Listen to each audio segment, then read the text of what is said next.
What is up, guys? It is Injustice Gaming here, bringing you an NHL 14 commentary. And EA recently released the top 50 players for NHL 14, and I wanted to talk about, just give my opinions about it, because NHL 14 is knocking right around the corner, boys, and I wanted to tell you guys what I think about it, and basically, yeah, that. In the background, you guys can see some gameplay about Colton Orr. I wanted to use him because basically Colton Orr is going to be in the fighting engine, so using him, I think, would be a nice little player to be using in the background while we talk about NHL 14. Now, rounding off number 50 to 41 is Dan Girardi. Dan Girardi at number 50 overall, he's 88. 49 is Voracek, who's 88, Philadelphia. Max Pacioretty overall 88. Now the thing is, Max Pacioretty's a hot player. I might be biased because I'm a Leafs fan, but Max Pacioretty, I don't think he deserves an 88. Maybe an 87, 86 around there, but definitely not an 88. Number 47 is Dustin Byfuglien, Winnipeg, overall 88. Now you see, I have a problem with these players, who aren't producing. Well, they're producing, but I haven't got to see them firsthand. So me seeing a different player who's not 88, right? Seeing an 88 player makes me think, oh, what am I missing? I've seen Toronto versus Winnipeg. Again, I'm being biased, but I think Dustin Byfuglien would fit in around an 87. Next is Drew Doughty. Overall, he's an 88. Next is Patrick Sharp, 45. He's overall, he's an 88. Jamie Benn, that's actually really nice. Dallas, he's an 88. I feel that Jamie Benn and Louis Eriksson were the most underrated players out of the whole league. You guys can think different, but I think those two are the most. Them, Kari Lehtinen, and are the most underrated players in the whole league. Next is Ryan Getzlaf, who was overall an 88. I can see that fitting in. Jeff Carter overall 88. Eric Stahl 88 from Carolina. Next we got Jason Spezza, overall he's an 88. That fits in perfectly. James Neal overall an 88. Now see, the thing is with Pittsburgh, or should I say James Neal, I think that he isn't an 88, maybe an 87, 86, because he's still got room to grow. Because what happens when he's in his 20s, right? So if James Neal, he becomes absolutely a beast, what happens when he does that? Does he become a Crosby, or does he become a 95? No, he becomes an 88, which is why I think he should be around an 86. Next we have PK Subban. He's overall an 88. He's a really good defenseman, I can't say that. Next is Taylor Hall in Edmonton. Overall, he's an 88. Number 36, Phil Kessel from Toronto. He's an 88. No way. Okay, boys, let me get into this. Now, the thing with me with Phil Kessel is Phil Kessel plays great when he has a perfect centerman and he has a perfect left wing. Now, Phil Kessel isn't the best player, but he gets the job done, and obviously he's not as good. Comparing Patrick Kane to Phil Kessel, that's no different. Comparing Taylor Hall to Phil Kessel, those are the two players above him and below him. And by the way, number 35 is Patrick Kane, overall 88. So comparing Phil Kessel to Patrick Kane and Taylor Hall really doesn't make sense. I don't know what EA was doing with that. Maybe I would see Phil Kessel being maybe an 87, 86, but definitely not an 88. Okay, boys. Next, number 34 is Erik Karlsson. He's an 88. Super sweet, obviously. He's a beast. Number 33, it's Brent Burns, San Jose. Overall, he's an 89. I think he would be more of an 88. That's just me, boys. Next, Nicholas Kronwall, Detroit. He's a really good defenseman. He should be 89. Brett Seabrook, Chicago. Overall, 89. Number 30, Pekka Rinne, overall 89. That's actually good. Chris Letang, 89. Yeah, that's okay. I don't mind that. Henrik Sedin and Daniel Sedin. My arse. Okay, let's get into this. Now, most of you guys know that NHL 13 or 14 is being made in Vancouver. So obviously the people there are, jacking off the Sedin twins, Alex Burrows, people like that. And people who live in Vancouver, they're happy about this. But for people like me in Toronto, I'm like, oh my gosh, they didn't even, they didn't do as good in the playoffs. They got swept by the San Jose Sharks. And I feel that that's not a good rating for them, It's not something that they deserve. I think they'd fall under maybe an 87 because they have nowhere to go but down, which is kind of why I see EA doing that. So then they'll go down from there. Next is Corey Perry, who's an 89. I kind of feel that Corey Perry and Getzlaff are kind of the same, but you know, EA must think differently. Logan Couture, overall he's an 89. Now, but the thing is, you know how it's the playoffs and everything. Logan Couture, you know, he was doing his thing, and the thing with me with that was, you know, it's the playoffs, so obviously he's gonna be hyped. A team plays different when the playoffs compared to the season.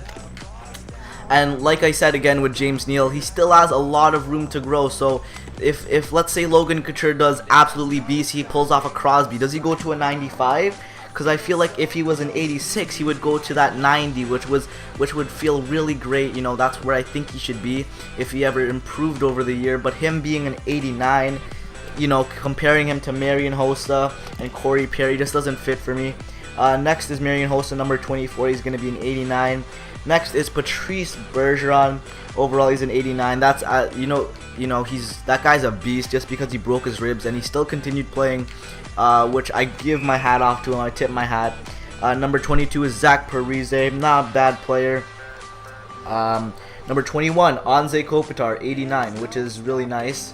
I feel that is a good place for him. Number 20, John Tavares. He got a real bump. NHL 13, if you guys don't remember, I think he was an 85 or 86 around there. And now he's an 89. He got a big ass bump up. Next is Joe Thornton. Overall, he's a 90. Big Joe, baby. Big Joe.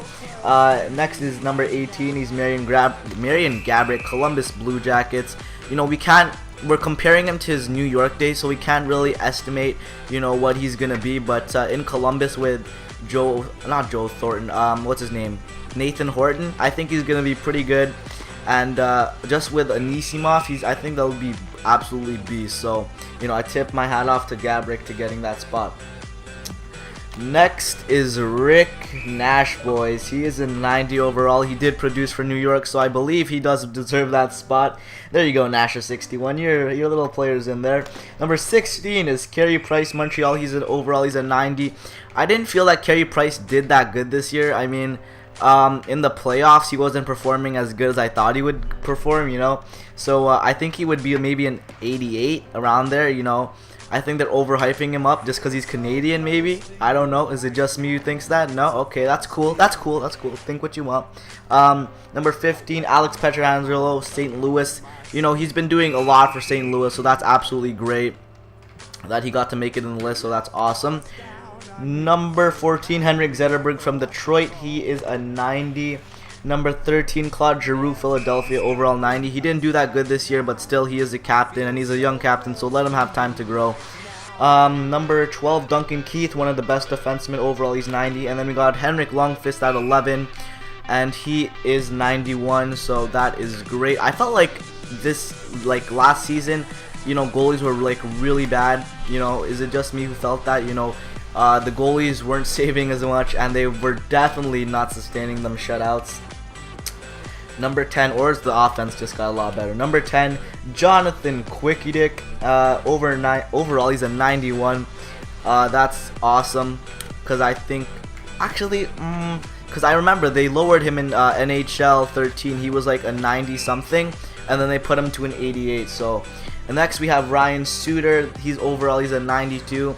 You know, he's a good defenseman, but he's no Zdeno Chara. He's no Shea Weber, and I just don't think he deserves that 92. If you ask me, like you're comparing Ryan Suter to Shea Weber. I really think that Shea Weber deserves that 92. Maybe a 90 for Ryan Suter. That's what I think he would be. Next is Jonathan Taves, who is a 92. He definitely deserves that after the playoffs and what he's done for the Chicago Blackhawks. You know, he's a really good captain, and you can't really complain about that 92 overall rating. Number 6 is Evgeny Malkin with 92. He's tied with Taves, which I find really even. Next is Steven Stamkos. He's a 92 as well. He's a beast, and yeah, he definitely deserves that. Because, you know, he's done a lot for Tampa Bay, so, you know, you can't go wrong with that guy. Next is Zdeno Chara, overall a 94. Oh my gosh, boys. Let me get into this. Now, the thing with me and Zdeno Chara is that if Zdeno Chara didn't have his height, right, would he really be that good of a defenseman as everyone thinks he is? You know, I don't lie. He's a good defenseman. I'm going to say that. He's an excellent defenseman. But other than his height, what else does he have? He has, that's it.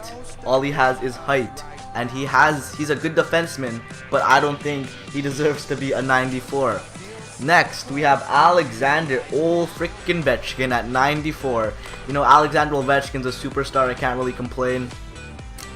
Next, at number 2, this may be a surprise, is Pavel Datsyuk. Yes, boys, Pavel Datsyuk. He comes in at a whopping 95. Oh my god. I'm sure that people will be surprised to see that Datsuk's a 95. You know, people were expecting 94. You know, you've never seen people go higher. I think the only person who was at like a 94, I think it was Lemieux who was at that.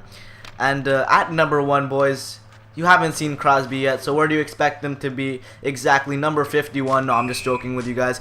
He comes in at number 1. Datsuk and Sidney Crosby are tied. So voice your opinion down below, boys. And yeah, guys, if you enjoy the video, click that like button down below. Helps the channel a lot. And as always, guys, bleed the blue and white, and peace.